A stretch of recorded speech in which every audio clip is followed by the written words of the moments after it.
Welcome future professionals. आज हम सीखेंगे क्लास 12 बिजनेस स्टडीज का चैप्टर नंबर 5 यानी कि ऑर्गेनाइजिंग। प्लानिंग के बाद अगला लॉजिकल स्टेप होता है यानी कि रिसोर्सेज को अरेंज करना, लोगों को रिस्पॉन्सिबिलिटीज देना और एक स्ट्रक्चर बनाना। Let's understand how organizing builds the backbone of any business.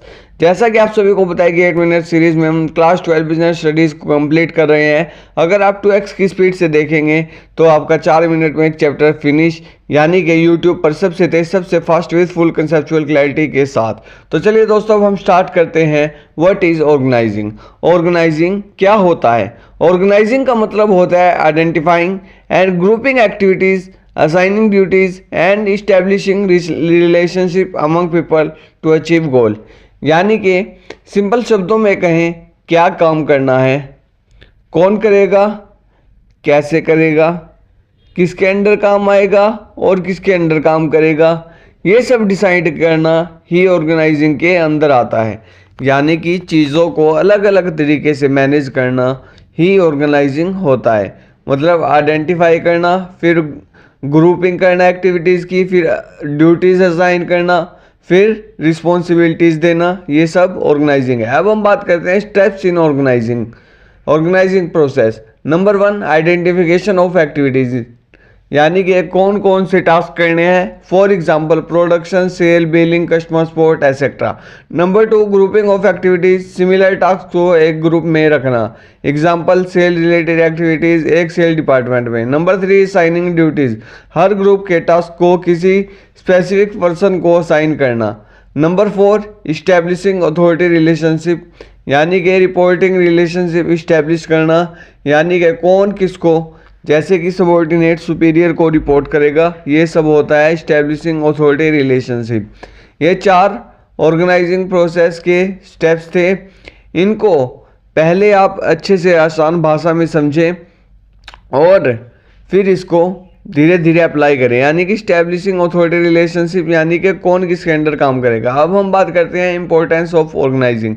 Number 1, clarity in working relationship, confusion कम होती है। हर कोई जानता है किसको क्या काम करना है और किसके लिए, किस काम के लिए वह रिस्पॉन्सिबल है। नंबर 2, ऑप्टिमम रिसोर्सेज यूटिलाइजेशन, हर रिसोर्स एफिशिएंटली यूज होता है। नंबर 3, स्पेशलाइजेशन, जब एक पर्सन सिमिलर काम बार बार करता है तो वो एक्सपर्ट बन जाता है। Number 4, growth and expansion, job structure clear हो तो बिजनेस इजीली ग्रो होता है। नंबर 5, एडेप्टेबिलिटी, न्यू चेंजेस को जल्दी एक्सेप्ट करना ईजी हो जाता है क्योंकि उसकी आदत पड़ जाती है। तो ये थे 5 इम्पोर्टेंस ऑफ ऑर्गेनाइजिंग। अब हम बात करते हैं आगे की। आगे आप सबको क्या करना है, जो इम्पोर्टेंस और प्रोसेस होते हैं इनको अच्छे से याद करना है। इनसे एग्ज़ाम में हमेशा क्वेश्चन बनते हैं। क्या कहा मैंने?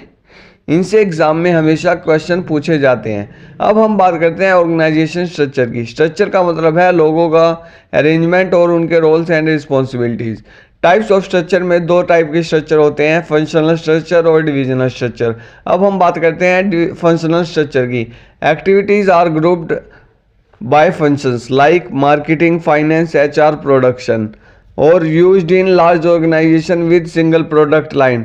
एडवांटेज होते हैं इसके, स्पेशलाइजेशन आ जाती है, ऑपरेशनल एफिशिएंसी बढ़ती है। और लिमिटेशन होती है, पुअर कोऑर्डिनेशन होता है डिपार्टमेंट में और लिमिटेड फ्लेक्सिबिलिटी होती है। फॉर एग्जांपल एक टेक्सटाइल कंपनी में सेपरेट वो है तो उसके लिए कौन जिम्मेदार होगा? तो वही जिम्मेदार होंगे ना। अब हम बात करते हैं डिविजनल स्ट्रक्चर की, जो कि बेस्ड ऑन प्रोडक्ट और ज्योग्राफी होता है। यानी कि हर डिवीज़न के पास अपना मार्केटिंग, HR यानी कि ह्यूमन रिसोर्स, फाइनेंस डिपार्टमेंट होता है।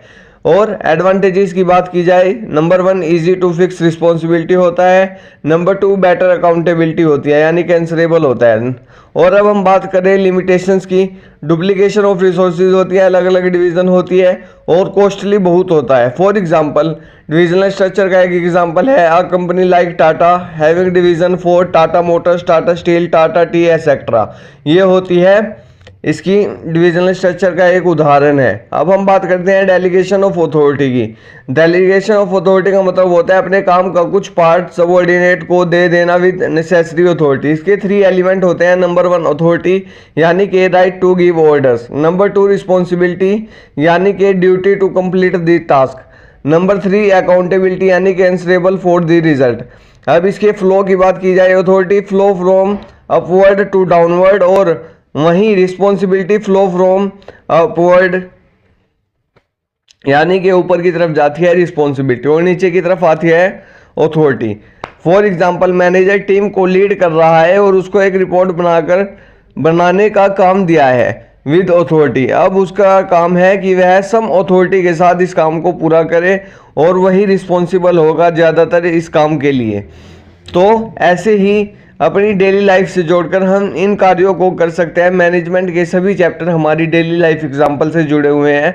आप हमारे साथ पढ़ेंगे, आपको कुछ भी मुश्किल नहीं लगेगा और आप बेहतरीन स्कोर कर पाओगे। जी हाँ, आपकी कंसेप्चुअल क्लैरिटी इतनी क्लियर कर देंगे, आप बस कमेंट करें। आपके डाउट सोल्व हम करेंगे। हर बात में हम आपके साथ हैं, हर बात में हर सॉल्यूशन का, हर जवाब का सॉल्यूशन हमारे पास है आपका। आप बस अपना कमेंट करें और हमें अपनी समस्या बताएं। हम आपकी समस्या का हल तुरंत करेंगे, चाहे वो किसी भी रिलेटेड हो, रिवीजन रिलेटेड हो और किसी से भी रिलेटेड हो। यानी कि उसको, अब हम बात करते हैं, एग्जाम्पल की बात कर रहे थे हम, रिपोर्ट बनाने का काम दिया जाता है विद अथॉरिटी। अब टीम लीड रिस्पॉन्सिबल है और अकाउंटेबल भी। अब हम बात करते हैं इंपॉर्टेंस ऑफ डेलीगेशन की। डेलीगेशन की इंपॉर्टेंस होती है, एफिशिएंसी इंक्रीज करती है। मैनेजर इंपॉर्टेंट काम पे फोकस करता है, ना कि छोटे मोटे, क्योंकि वो छोटे मोटे कार्य को तो इंपॉर्टेंट डेलीगेशन ऑफ अथॉरिटी के माध्यम से नीचे डेलीगेट कर देता है। Number 2 motivate employ. जब अथॉरिटी मिलती है तो एम्प्लॉयज फील ट्रस्टेड करते हैं और वो बिल्कुल ट्रस्टेड मानते हैं कि हमें ट्रस्टेड बंदा माना जा रहा है ऑर्गेनाइजेशन का। Number 3 growth of organisation.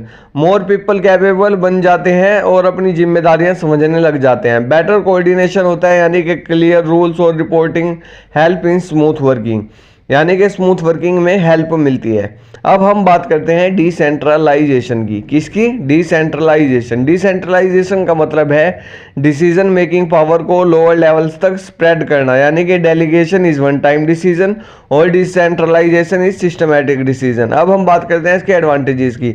ये होता है फास्टर डिसीजन और लोकल लेवल पर बेटर रिस्पॉन्सिबिलिटी होती है। अब हम बात करते हैं इसकी क्विक रिकैप की। ऑर्गेनाइजिंग पढ़ा हमने पहले, स्ट्रक्चर रिस्पॉन्सिबिलिटीज, फिर 2 टाइप्स ऑफ स्ट्रक्चर पढ़े, फिर डेलीगेशन ऑफ अथॉरिटी पढ़ा, रिस्पॉन्सिबिलिटी पढ़ा, अकाउंटेबिलिटी, फिर डिसेंट्रलाइजेशन यानी कि पावर को लोअर लेवल तक देना। तो ये था साथियों चैप्टर नंबर 5 ऑर्गेनाइजिंग का क्लियर एंड फुल एक्सप्लेनेशन। इस चैप्टर के कॉन्सेप्ट एग्जाम में भी आते हैं और रियल लाइफ में भी काम आते हैं। अगले वीडियो में हम कवर करेंगे chapter number 6 staffing. Don't forget to revise and keep learning. Thank you.